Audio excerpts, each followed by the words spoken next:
यह क्लास सैनिक स्कूल के बच्चों के लिए होने वाला है जो क्लास 6 का एंट्रेंस एग्जाम देने वाले हैं। इसमें हम लोग जीके जीएस का एक एक्सरसाइज करेंगे जिसमें आप देखिएगा कि आपके कुल कितने प्रश्न सही है, अर्थात आपके जीके जीएस की कितनी तैयारी है। जीके जीएस के 25 क्वेश्चन पूछे जाते हैं जो 50 मार्क्स के आते हैं, मतलब एक क्वेश्चन 2 मार्क्स का होता है क्लास 6 के सैनिक स्कूल के एंट्रेंस एग्जाम में। तो welcome to Prakash coaching centre Chhapra. चलिए हम लोग इस एक्सरसाइज को शुरू करते हैं। तो पहला एक्सरसाइज का पहला क्वेश्चन आपकी स्क्रीन पर दिख रहा होगा। इसमें पूछा गया है water has maximum density at, मतलब वाटर की डेंसिटी मैक्सिमम कितने डिग्री टेम्परेचर पे होती है। तो इसका सही ऑप्शन सी होगा 4 degree Celsius. Yak wool is obtained in, yak का ऊन जो होता है वो कहाँ से पाया जाता है। तो याक कहाँ पाया जाता है, तो लद्दाख में। तो इसका सही आंसर ऑप्शन सी हो जाएगा। नेक्स्ट क्वेश्चन को देखते हैं 3 और 4। 3 पूछ रहा है how many planets are there in solar system, मतलब सोलर सिस्टम में कुल कितने प्लैनेट्स हैं। तो आपका 8 हो जाएगा, ये सभी को पता है। Who is the author of the epic Ramayana, Ramayana के लेखक कौन है। तो महर्षि वेद व्यास। ऑप्शन डी इसका हो जाएगा। तो बुक एंड ऑथर से एक क्वेश्चन हमेशा आपके एग्जाम में देखे जाते हैं। आप यदि सैनिक स्कूल का प्रैक्टिस सेट भी लगा रहे होंगे तो आप उसमें देखे होंगे कि एक क्वेश्चन बुक एंड ऑथर से जरूर रहता है। चलिए नेक्स्ट क्वेश्चन देखते हैं। Indian standard time is advance of the green main time exactly by, मतलब इंडिया का जो समय रेखा है वह ग्रीन टाइम मेन टाइम से कितना आगे है। तो 5.5 घंटा। इसे ही आप 5 इंटीजर 1/2 हावर्स लिख सकते हैं, इसलिए इसका सही आंसर ऑप्शन ए हो जाएगा। Which is the national flower of India, Bharat का राष्ट्रीय फूल कौन सा है। फूल तो आपका लोटस है, सबको पता है। नेक्स्ट क्वेश्चन चलते हैं 7 number question. Where are tanks manufacture in India, Bharat में टैंक्स जो होते हैं वो कहाँ बनाए जाते हैं। तो जबलपुर। देखिए जो क्वेश्चन आपको नहीं आ रहा है उसे आप नोट कर लीजिएगा और उसे याद कर लीजिएगा, क्या पता यही क्वेश्चन आपके एग्जाम में रहे। और इसमें जितने भी क्वेश्चन हैं वो सभी एग्ज़ाम ओरिएंटेड है, एग्जाम में पूछे गए या फिर पूछे जाने की संभावना इसमें से ज़्यादा रहती है। 8 नंबर क्वेश्चन पढ़ते हैं। Which among the following is an outdoor game, इनमें से कौन सा जो गेम है वो घर से बाहर खेला जाता है, आउटडोर गेम है। तो टेबल टेनिस घर के अंदर खेला जाता है, चेस भी, कैरम भी। बेसबॉल जो होता है वो घर के बाहर खेला जाता है, इसलिए इसका सही आंसर ऑप्शन सी हो जाएगा। What is the national sports of India, तो भारत का राष्ट्रीय खेल कौन सा है। तो सबको पता है हॉकी। बढ़ते हैं next. The term knockout is associated with, मतलब नॉकआउट का प्रयोग किस गेम में किया जाता है। तो इसका सही आंसर ऑप्शन डी होगा, बॉक्सिंग में इसका किया जाता है। Which among the following is not a state capital, इनमें से कौन सा जो ऑप्शन है वो किसी स्टेट का कैपिटल नहीं है। तो देखिए शिमला जो है हिमाचल प्रदेश का कैपिटल है, हैदराबाद आंध्र प्रदेश का कैपिटल है, भुवनेश्वर उड़ीसा का कैपिटल है। तो यहाँ एक नैनीताल आपका ऑप्शन दिख रहा है जो ऑप्शन नंबर बी में है, जो किसी स्टेट का कैपिटल नहीं है। Ghana bird sanctuary is located in, Ghana bird sanctuary जो है वो किस राज्य में स्थित है। तो Rajasthan.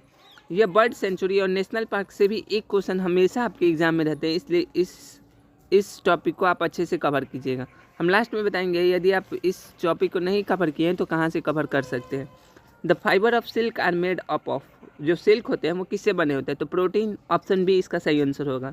The constituent of the air that supports कम्बिशन is, तो इसका सही आंसर ऑक्सीजन हो जाएगा। The name of Paris is, new name क्या है पेरिस का, तो Iran.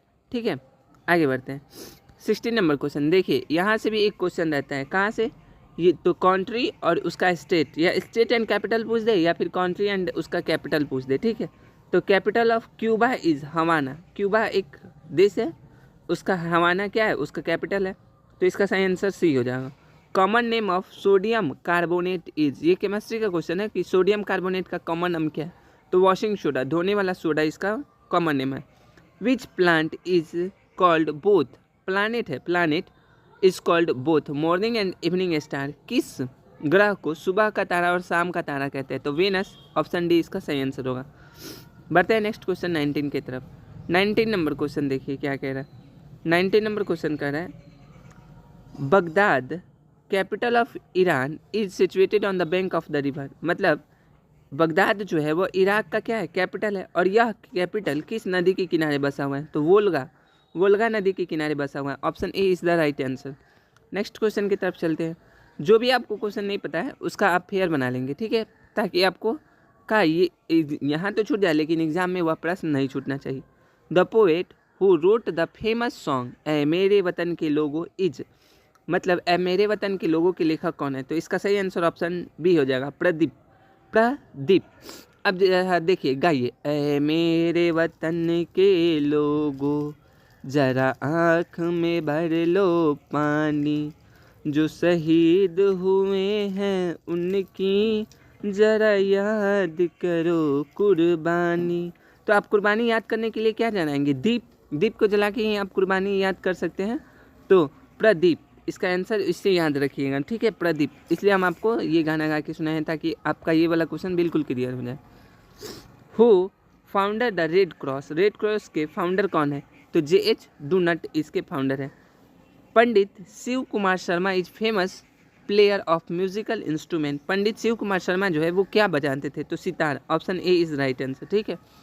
Which river is called दक्षिण गंगा, देखिए ये बार बार क्वेश्चन पूछा जाता है। दक्षिण की गंगा पूछे, दक्षिण गंगा पूछे तो गोदावरी, और दक्षिण की गंगा पूछे, दक्षिण की गंगा तो आपका कावेरी हो जाएगा, ठीक है। इसलिए देखिए ऑप्शन पहले में ही दिया है कावेरी, लेकिन इसका सही आंसर गोदावरी होगा, ऑप्शन नंबर सी। बढ़ते हैं नेक्स्ट क्वेश्चन 24 की तरफ। Who wrote discover of India, discover of India के लेखक कौन है? तो इसमें नहीं दिया है, तो इसका आंसर नॉन ऑफ दिस हो जाएगा, लेकिन हम आपको बता देते हैं इस बुक के लेखक कौन है। डॉक्टर वो नेहरू जी हैं इसके, पंडित जवाहरलाल नेहरू, पंडित जवाहरलाल नेहरू इसके लेखक हो जाएंगे। Margaret texture was the prime minister of England, ये मार्गरेट टेक्चर जो है वो कहाँ के प्राइम मिनिस्टर हैं? तो इंग्लैंड के। ये पुराना डाटा है तो इसे आप मत लिखिएगा, ये नहीं पूछेगा आपके एग्जाम में। बढ़ते हैं नेक्स्ट क्वेश्चन 26 की तरफ। The useful part of the T plant is, पौधे मतलब चाय के पौधे का जो यूजफुल पार्ट होता है वो कौन होता है? तो चाय की पत्तियाँ, लिव्स इसका सबसे इम्पॉर्टेंट पार्ट हो जाता है, इसलिए इसका सही आंसर ऑप्शन डी हो जाएगा। Energy of sun is available on the earth in the form of, मतलब सूर्य का जो एनर्जी है वो अर्थ पे किस रूप में होता है? तो option A heat and option B light, heat उष्मा और लाइट दोनों के रूप में उपस्थित होता है, इसलिए इसका सही आंसर ऑप्शन सी हो जाएगा। बढ़ते हैं नेक्स्ट क्वेश्चन की तरफ। Which of the following are non magnetic materials, इनमें से कौन जो है वो नॉन मैग्नेटिक मटेरियल है? तो आप देखेंगे कि प्लास्टिक भी है जो है वो नॉन मैग्नेटिक मटेरियल है, ग्लास भी और रबर भी, इनमें से कोई भी जो होता है वो मैग्नेट से नहीं चिपकता है, इसलिए इसका सही आंसर ऑप्शन डी हो जाएगा, ऑल ऑफ दिस। बढ़ते हैं नेक्स्ट क्वेश्चन की तरफ 29 नंबर क्वेश्चन कहता है विच of the following allow light pass through it, मतलब इनमें से कौन सा जो है वह अपने से होकर लाइट को पास करने देता है? तो इसका सही आंसर ऑप्शन हो जाएगा ट्रांसपेरेंट, जिसे आर पार देखा जा सके वही लाइट को आर पार कर सकता है। What percent of water is in our body, तो हमारे शरीर में वाटर कितने प्रतिशत होता है? तो इसका सही आंसर 70% है, और 70% किसी भी ऑप्शन में नहीं है, इसलिए इसका सही आंसर नॉन ऑफ दिस हो जाएगा। बढ़ते हैं नेक्स्ट क्वेश्चन की तरफ। An animal which breathe through moisture skin, वह एनिमल जो अपने मॉइस्चर स्किन से सांस को लेता है और छोड़ता है वो कौन सा है? तो अर्थवर्म इसका सही आंसर हो जाएगा। 32 नंबर क्वेश्चन को देखते हैं। Which diseases cause due to virus, virus के कारण इनमें से कौन सी बीमारियां होती है या फैलती है? तो आप कह सकते हैं polio. Which vitamin is obtain from orange, orange से हमें कौन सी विटामिन मिलती है? तो विटामिन सी इसका सही आंसर हो जाएगा। बढ़ते हैं नेक्स्ट क्वेश्चन की तरफ 34 क्वेश्चन को पढ़िए। Life span of which organ is longest, मतलब इनमें से किसका जो जीवन काल होता है वो सबसे ज़्यादा होता है? लायन, ह्यूमन, बैक्टीरिया या फिर टॉर्टवाइस? तो इसका सही आंसर टॉर्टवाइस हो जाएगा, मतलब कछुआ। Mortein of the point of A motion of the point of A bulb of moving fan is, तो मूविंग फैन का जो होता है वो मोशन कौन सा होता है? तो उसमें सर्कुलर मोशन होता है, क्योंकि मूविंग फैन जो होता है वो गोल गोल चलता है, इसलिए इसका सही आंसर ऑप्शन बी हो जाएगा। तो हमने यहाँ पे 35 क्वेश्चनों को देखा है जो एग्जाम ओरिएंटेड क्वेश्चन थे। आप बताइएगा 35 में से कितने क्वेश्चन सही हुए हैं। यहाँ हम लोग ने GK/GS का एक एक्सरसाइज कंप्लीट किया। अब देखिए ये नेशनल पार्क आपके हर एग्ज़ाम में है, मतलब आप प्रीवियस ईयर देखे होंगे तो हर साल एक नेशनल पार्क या बर्ड सेंचुरी पूछ लिए जाते हैं। यदि आप नहीं किए हैं इस चैप्टर को कंप्लीट तो आप फिगर के माध्यम से याद कर सकते हैं कि कौन सा बर्ड सेंचुरी या नेशनल पार्क कहाँ है। आप इसके लिए जाइएगा यूट्यूब पे, बोलिएगा प्रकाश कोचिंग सेंटर छपरा, तो आपको ये चैनल आ जाएगा और आप वहाँ से इस चैप्टर को कंप्लीट कर सकते हैं। उसी प्रकार ये वाला इम्पॉर्टेंट जो शहर होते हैं वो किस नदी के किनारे बसे हुए हैं उसको भी आप याद कर सकते हैं। जैसे गुवाहाटी ब्रह्मपुत्र नदी के किनारे बसा हुआ है, लखनऊ गोमती नदी के किनारे बसा हुआ है। तो इसे हम लोग ने फिगर के माध्यम से कंप्लीट कर रखा है। तो इसे देखने के लिए आप उसी चैनल प्रकाश कोचिंग सेंटर को विजिट कीजिएगा और वहाँ आप इन सभी चैप्टरों को कंप्लीट कर पाइएगा। मिलते हैं जल्दी नेक्स्ट क्लास में, तब तक के लिए जय हिंद जय भारत।